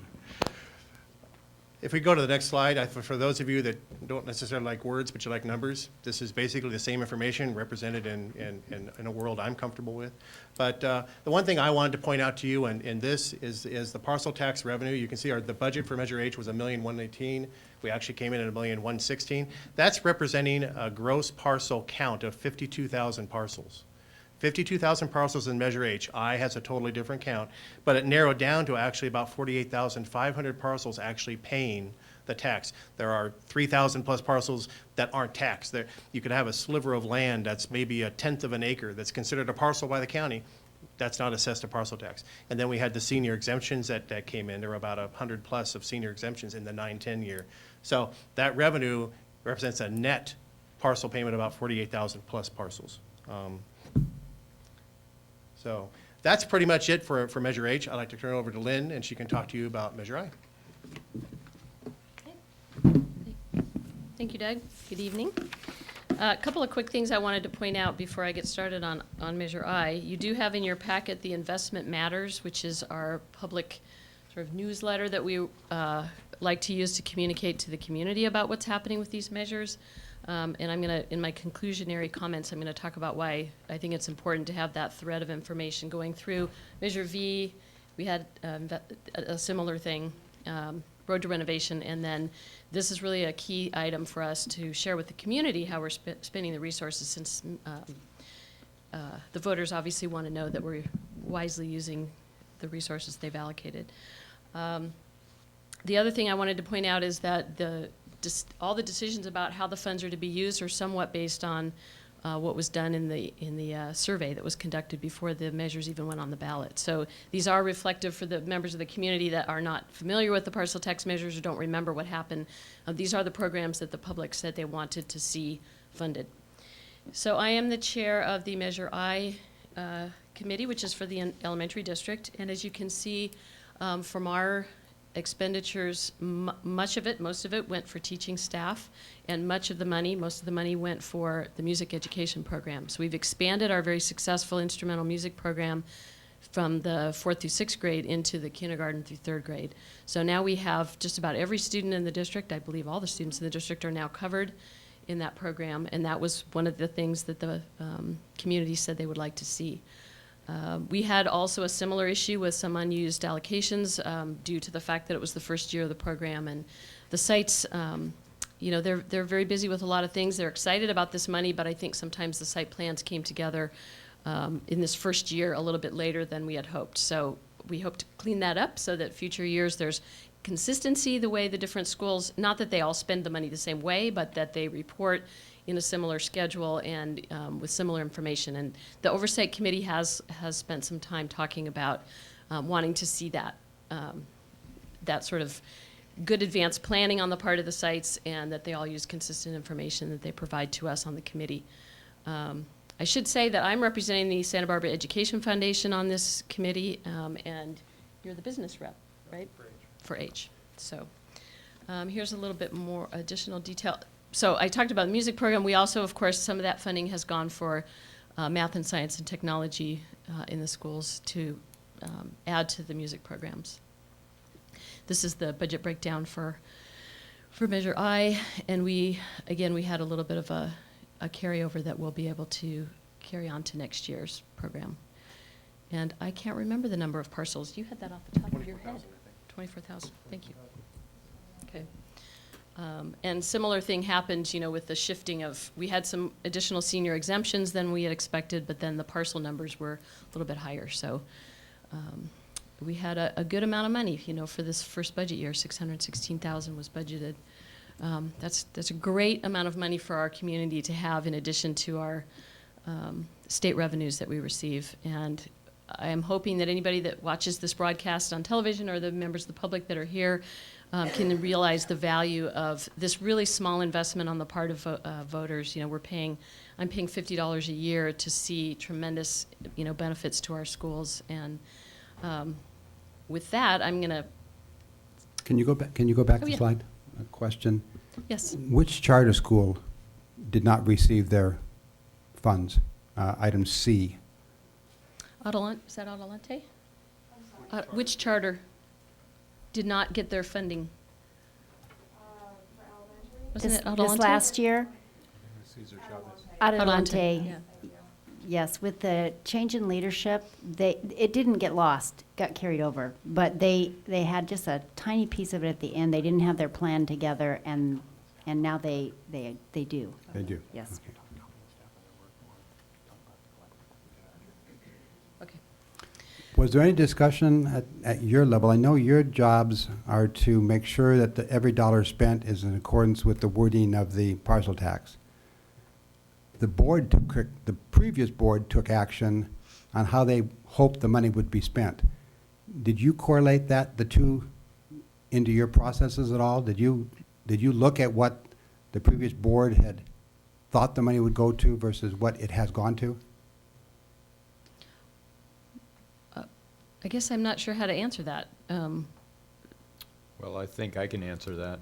The parcel tax committees had a discussion of that. They looked at the worksheets that we had presented to the board, and I made very clear to them that the board was clear that that the expenditures were not to be according to these worksheets. The board used that worksheet to put the amount for the parcel tax together in the first place, but that their responsibility was really to be true to the ballot language. And I believe that's what they took to heart. Mm-hmm. Yeah, I agree, but my concern is that the board took action that certain dollars would be spent in making up the parcel tax number, and I just wonder if there was any thought given to that. Dr. Noel? Well, in this context, I had an observation. This is good, okay? This is much, this I'm referring to as the newsletter. This gets closer to letting one correlate the expenditures with the language of the proposition and the supporting explanations that went with the proposition, what you're talking about. For the elementary district, it's very good. The pie chart is so clear. Perhaps you could read that so that the public could hear Well, that as can we well. put this on the screen, this pie chart? You have a- Basically, it says music, and that's the darkest color. I think that's 49%. I'm praising your pie chart, but the shades get a little subtle here. Yeah. Oh, the colored one, excellent, excellent. Well, that's green, 49%, that's music. Math, science, and technology, not broken out separately, but at least clearly grouped together, 29%, and charters, 22%. You don't get the same clarity on the high school side. You have junior high school and high school foreign languages. High schools grouped together, languages treated separately from arts and theater. That's okay, but then you say, then for music, arts and theater, junior high schools, but no number for high schools. But music is grouped with math, science, and technology for high schools, and each one of these has an appropriate number. As you know, Lynn, I've always been frustrated that the mandated budget categories that come from the state are so non-commonsensical, and that we think in terms of the language of, in this case, the language of the proposition, rather than categories like certified salaries, overhead, and so on. It doesn't tell you anything. That's why this is good. I'd love to see it improved upon as a regular part of a format for a report. So the public looks at this, bingo. Without reading the fine print, we see they're doing what we voted for them to do. And I want to reinforce what you said. It's what the public paid for. I think they're getting their money's worth. And I think it's terribly important, and we want to do everything we can to kind of make sure that they understand how effectively this is being used and what it's doing for our kids. Dr. Noel, I appreciate that comment. I think the pie chart we could talk about, and that's a Measure H issue since that's secondary, but I don't know if we might want to have a pie chart for junior high and a pie chart for high school, if that would make any difference. Yeah. I trust that you'll work it out. It seems to me that what you just said makes a lot of sense. I haven't thought through how I would design the pie charts, how I would report them. But just the criterion is that they correlate with the language that the public was presented with when it voted. Dr. Monell, we really appreciate the comment, and we'll take that to heart, and we'll work on it. I got to tell you, this document was actually a work of a collaboration of the two committees. We started out meeting separately. You had H and you had I, and we learned early on that we really had to collaborate on this. So we actually had joint meetings of H and I to talk about this very document. And we went through several versions of it to come up with it, and we had to balance between clarity and brevity and detail and 3 or 4 different pages. So how do you present detail without going into multiple pages of documents, yet how do you have enough detail to give you the answers that you're looking for? And I appreciate your comments, and we'll take that back, and we'll work. I consider this a living document, and we'll work on it to improve it in future years. So thank you. Okay. Thank you very much. Mrs. I Watson? just need to say that Barbara Chiani did a fantastic job with this. She met with the Oversight Committees and just really listened carefully and made revisions as we went through this. So, yeah, she deserves publicly to be thanked for that, I believe. We appreciate all the work of the staff. We've had, Robin's been at the meetings, Julie and Eric come to the meetings, and it's really great for us as committee members to have that expertise available to us when we have our discussions about what's going on. We also had Bob Geis come from the county auditor's office to talk to us about some of the issues that came up along the way. So we've been well informed, and it's been a great opportunity for us as the Oversight Committee to be able to, to have what we need to do our jobs. This is, it's a little challenging, I think, for some of the committee members who haven't gone through some of these budgetary issues. So thank you for all of your support.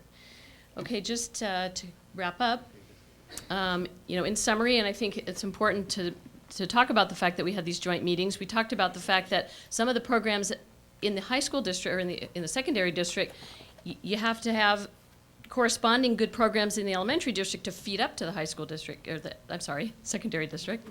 And so it became obvious to all of us that this collaboration between the two groups was really important. And we'll continue to do that. I apologize, none of my committee members are here, but thank you to the H committee for being here. And we've had pretty good attendance at the meetings, and people are take this very seriously. The senior exemption process, another thing that we went, I think, way beyond perhaps what was necessary to do, but we really worked hard. Many phone calls came in. We made it very obvious to the community for those folks over 65. Is that right? Who were able to be exempt. And there was some confusion at times, and the staff handled that very gracefully. And we did get a few more exemptions this time around. But I want to commend the staff for really going the extra mile on the exemptions, because we don't want anyone to come back and, to you and suggest that you didn't honor your obligation through the language in the bill, in the parcel tax. The question has come to me. I'm now I'm co-chair of the campaign for Measures Q and R, and some folks have been approaching us and asking if they're going to have a senior exemption for that one, and I've had to explain that wasn't possible this time. So I do believe that we're doing our best to make sure the funds are properly spent as they were intended. The The distribution of investment matters. If it's not already on the website, it will be. It should be. And this is particularly important, again, for this campaign that we're now going with the capital bond measures for Q&R, is to demonstrate to the public that we take this seriously, that we're accountable for the expenditure of funds. And if for those of you that haven't seen it, the Road to Renovation, which is another document that Barbara Kiani has put together with explanation of funds that were used in Measure V, the previous capital bond measure, those are very important pieces of public information so that the community understands the commitment that you all have as a board and that the oversight committees have to spending the money wisely. We'll continue for plans for improvement. I think we already kind of touched on that as far as just getting the site plans in a little sooner and a little bit more consistent format with each other.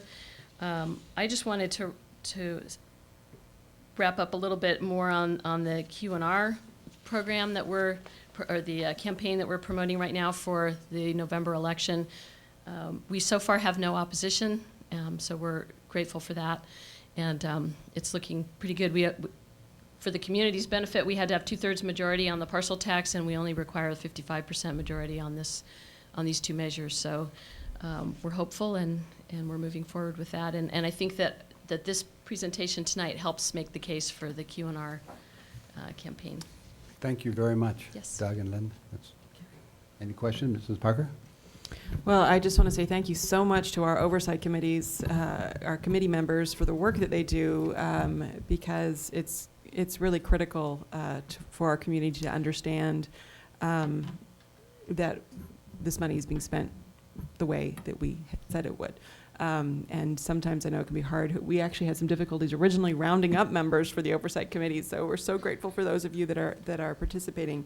And I shudder to think where we would be without this parcel tax money. And I just want to reiterate, I know it's been brought up before, the change in the music program in the elementary district. Spring honor band last year, a dramatic difference in just 1 year in both the number of students participating and the quality. It was huge. So I look forward to that rolling up into the secondary district. It's going to be terrific. Thank you. Mrs. Deacon? I'd like to echo that thanks. Also to the district staff who followed through on this. I wasn't on the board when these measures were proposed, but it looks to me like fidelity of implementation is very much in effect here, and that we have the kind of citizen oversight we wanted to see. I think it's a great model for Q&R, that the public can see how well the district, along with volunteers like yourselves, can really provide effective oversight for this. And so I really appreciate what you're doing. It's been so professional, and I know it's a lot of time that you've spent, and that's very much appreciated. And I would like to just throw in my 2 cents. Dr. Sarvis has heard me lobby for this before, but when foreign language was one of the areas to be supported. High school principals, will you listen to this, yes, please? Yes, high school principals. Now I have your ear and your attention. I would like to see us offer Chinese, and I would like to ask that the Measure H committee talk about that. I know that there are staffing issues, coordination issues to do that, but I certainly think from feedback I've gotten from the community, there's a lot of interest and expectation that would be a new language that could be added to our curriculum. So I would just like to put in my 2 cents on that, and thank you again. And Mr. Herron, if we can complete the readout on H, Davis, if you can flip that over. The largest area of expenditure, and I want to reiterate that thanks to the citizens in this community, these are programs that are in addition to the core programs that are funded by the state or by categoricals. The largest expenditure areas in junior high music, arts, theaters, that's 30%. Down on the pie chart. There we go. The junior high and high school foreign language, that is also 30%. Then we go to high school math class size at 25%. We go to math, science, technology, and music. Math, science, technology. Actually, I have to explain that. There was some tiny bit of money spent for music instruments, but it's really the site, yes, because it was things. Music. Okay, and that was 10%, and then charter schools 5%. Mrs. Deacon, I found it interesting out at Montecito Union School, where we had this seminar last Saturday. there was a bulletin board with sign-up sheets. I think there were 4 different Chinese classes that the elementary school children were signing up for. So not only the high schools, but maybe the junior highs had better be prepared for those students coming into junior high school. There will be a base of students. Thank you very much. I think we'll now take a 10-minute break. There was a public comment. There was a public. Was there public comment? No? Kate Smith, public Kate- comment. Sorry about that.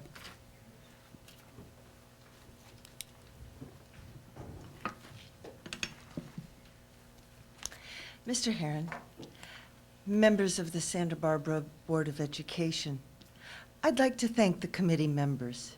They're volunteers, and they deserve our appreciation. This time, at the public podium, I'm speaking as a taxpayer. And there's the tea party, there's the coffee party, and there's the Apple Corps. It's a group of taxpayers that want the schools to use the money we give them to create schools that provide democratic education. We don't want you to keep asking us for more money to build jails and to implement arts programs. Our school system is in a powerful world of hurt. I reviewed the campaign finance statement for Measures H&I, and the money came in from nonprofits and unions and a few individuals. The nonprofits get large grants from the banks, which get the money, $1.5 billion that come in from the federal and state government. And so the banks give the money to nonprofits, and the nonprofits can be political lobbyists because the schools can't. So the campaign finance committee spent, I can't remember exactly how much money. Was it 21,000? Lynn? 21,000? Can you keep your direct Well, your I questions d- to the board, please? Okay, well, do you know how much money was spent? Because they reported there was a surplus of $6,000, and I asked in a CPR request several times, what happened to that money? Was it given back to the teachers' union? Because the teachers' union Can you address the board, Mrs. Smith?